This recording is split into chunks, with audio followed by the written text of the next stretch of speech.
Hey guys, it's Sarah Seidelman, and I'm here to talk a little bit about boundaries. I'm doing a 100-day project and just learning more and more about boundaries. And I thought I'd share what I've learned along the way in case it helps you, because I'm realizing boundaries are necessary for human development. And so I wanted to share a story from a few years ago. Well, first, let me just say that sometimes I feel like the most painful boundaries that get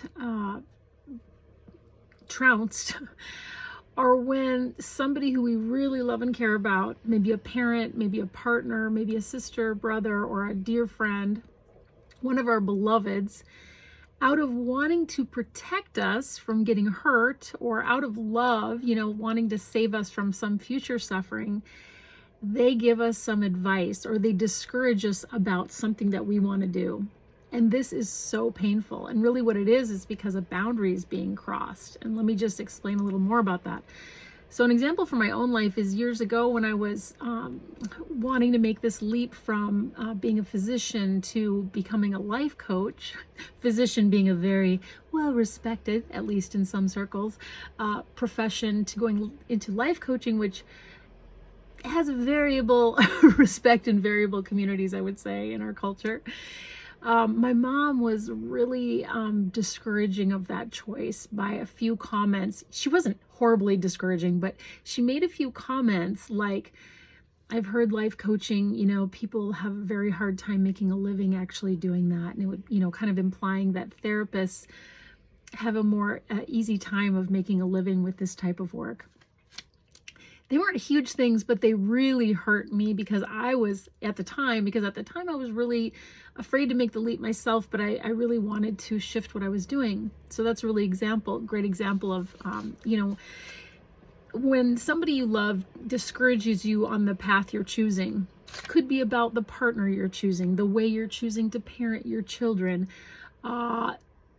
the way you choose to cut your hair, the way you choose to let your silver hair grow out, all these things. So, and I was listening to a podcast by Glennon Doyle, and she mentioned this internet meme, which I thought was so beautiful and applies so well.